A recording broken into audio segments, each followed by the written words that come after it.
he speaks from the heart and tells it like it is, we call that unscripted. Welcome to Unscripted from Hanging with the Hazes.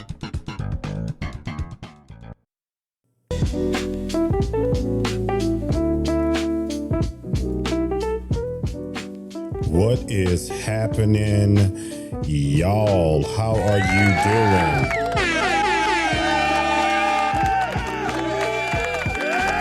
Yeah, you know I like to groove out a little bit before we talk, but this right here is so important. This is an update to the whole California deal, right? And you remember in my last podcast, I talked about how it was a lie. So what happened? All of these guys jumped on this bandwagon. Oh my God, they're banning RVs in California. The RV industry is gonna collapse. Listen, I'm telling you, that was the biggest line of that there was. It's not. They never were banning anything. So let me tell you what happened. California put some legislation in effect to tell manufacturers that they had to produce a significant portion of their inventory as electric or non-carbon emitting vehicle. That's what it was. And it was over like a 10 or 15 year period. And all of these guys on YouTube and Facebook and everywhere else started posting all of this propaganda. They're banning RVs. Listen, that was a lie. It has been a lie. It was never the case. That is not what happened. Here's the good news about all of it. The good news is California, as of January 14th, because our information was backwards. I just researched it.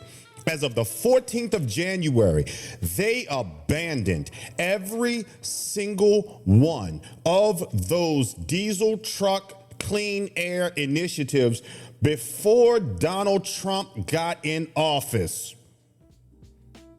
You heard it. They abandoned them. And they abandoned them because they knew beyond a shadow of a doubt. Yes, you know what I'm talking about. They abandoned them because they knew that the legislation wasn't going to fly. So they abandoned it before he was sworn in. Now, Cal Matters is a nonprofit newsroom that covers issues that affects all of California. And they said specifically, and I quote, California has decided to abandon its groundbreaking regulations, phasing out diesel trucks and requiring cleaner locomotives. Here is the reason why. Because the incoming Trump administration is unlikely to allow the state to implement them. Listen, this is going to peeve a lot of people, but there are a lot of you that might not like our president. Yeah, I don't care. This is not one side of the political bandwagon or the other. The bottom line is this. It's not going to happen. He wasn't going to let it happen. We need to thank God that he wasn't going to let it happen, because this was going to upset not only California, but it could have destabilized the entire RV industry. Now, the Biden era administration approved a California Air Resources Board Act mandating phasing out new gas-powered cars, not RVs, by 2035. Here is what happened. When they approved that, they did not get the waiver, and I talk about that in the other podcast.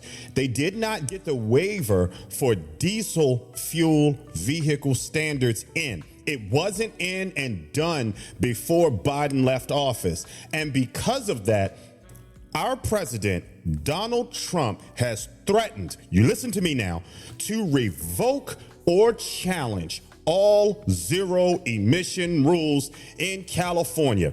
That means anybody who is piggybacking and following the California ordinances for this, they're not going to be able to do it.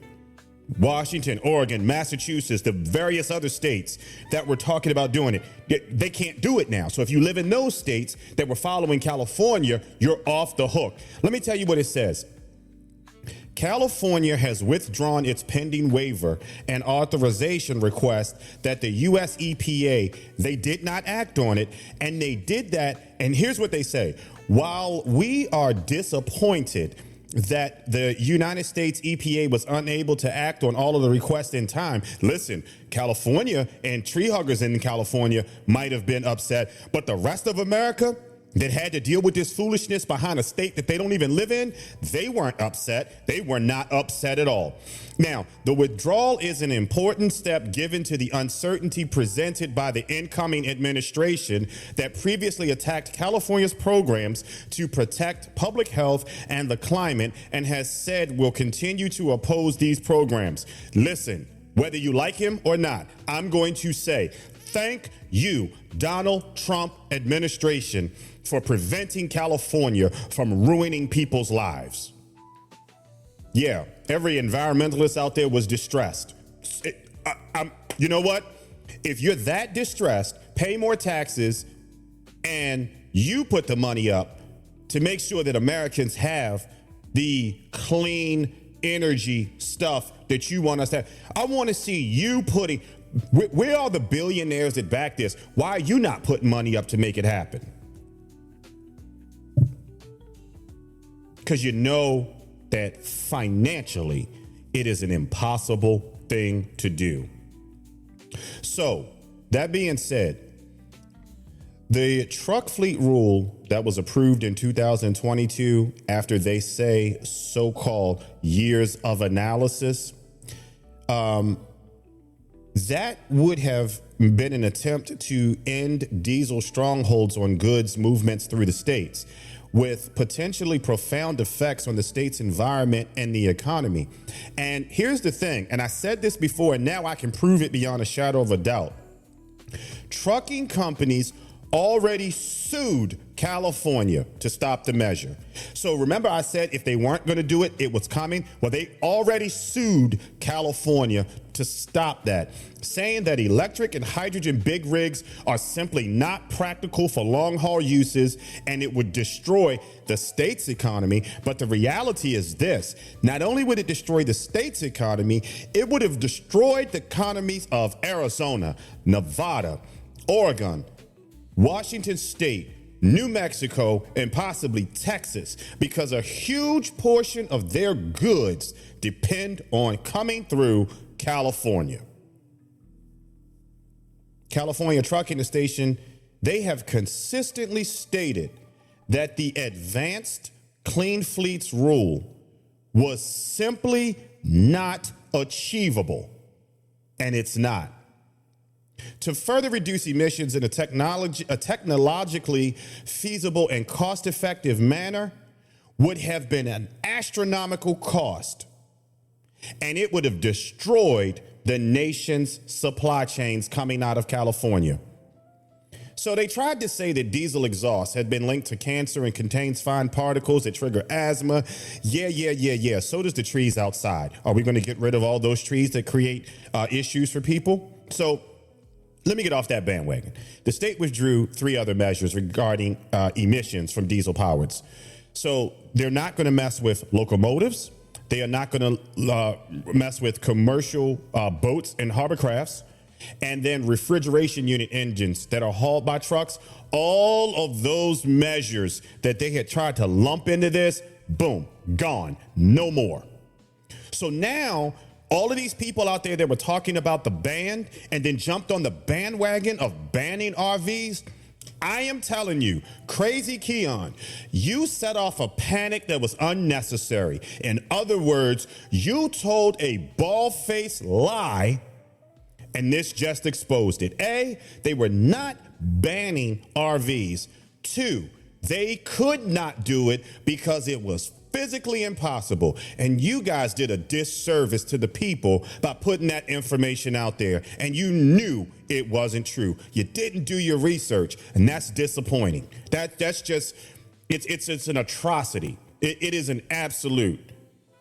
Now, let me just kind of say where this goes from this point. California may have suspended any future rulemaking at this point, at least over the next 4 years. So we know nothing is going to happen over the next 4 years. Depending on what the next administration does, whether they are liberal or conservative, if they get the right liberal, let's say they make it, it still may not go forward, because there are liberals that understand that the bottom line is the dollar. And they're going to do whatever they can to protect, I guess you can say, recreation at this point as a whole, because after they deal with RVs and big trucks, you don't think they coming after boats? And it's a whole lot of rich liberals that's got boats that use diesel fuel. They not going to mess with that. They're not going to do it. So basically, they're going to suspend any type of future rulemaking over the next 4 years, and the Trump administration, and then rely on voluntary agreements with engine manufacturers, trucking companies, railroad, and other industries. And if every last one of those industries got any good sense, they're going to tell California, up yours. No, we're not going to do it because the people can't afford it.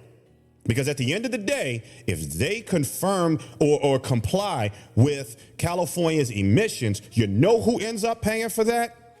Me, you, and everybody else that buys goods. And we can't afford it. We're getting out of a situation that we cannot afford it. Now, to kind of sort of back my information even more, the truck fleet rule would have affected about 1.8 million medium and heavy duty trucks on California roads. Now, you want to know how it hits your pocket directly? It would have included every delivery truck for the most part from FedEx, UPS, Amazon. And even though they talked about the high cost of zero emissions vehicles, here's the bigger problem. Where in the Sam Hill are they going to charge these? Because the infrastructure for charging is not like the infrastructure for fueling with diesel and gasoline. It ain't there. So if it ain't there for us as regular car drivers, how do you think that this is going to work for somebody that's bringing us our goods? Like, where the heck do you think the car came from? Some companies like Pepsi, they've already rolled out electric and hydrogen fleets, but Pepsi Cola got the money to do that. And they got so much money because of the size of their product that we only feel smidgens of it. But when UPS, which is only a smidge the size of Pepsi Cola, has to do that, how do you think Pepsi Cola sometimes, or some of their products, their shirts, their merchandise, who delivers that?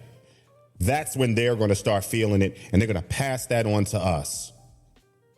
Amazon does have some electric vehicles, electric vans, and we appreciate them for looking out for the environment. But they're in situations where they're short haul, there's not going to be too much of an issue, and they may be traveling 200-300 miles a day, and that's it. But when you start talking about going over that road 2,000 miles, if you think it takes forever to get a package to you now, imagine if they got to stop for 13 hours after only driving 5 hours to charge up a truck weighing 80,000 pounds.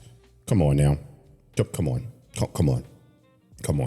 I don't know what else to say. I mean, I'm glad that I was able to come out and tell you the truth. They are not banning RVs. They never were going to ban them. We already knew that the legislation wasn't going to go through. And I'm glad that we can now set the record straight and tell the truth.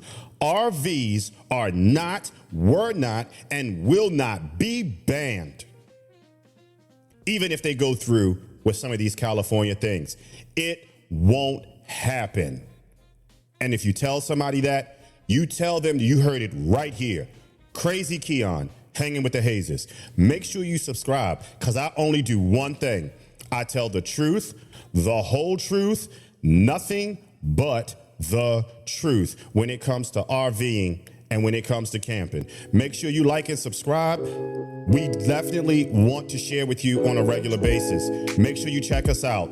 I'm out of here, turning it over to my man, Funky Skunk. Take it away, my man. Be sure to join us on Apple Podcasts, Spotify, Amazon Music, and you can always catch us on Facebook and YouTube. Hanging with the Hazes.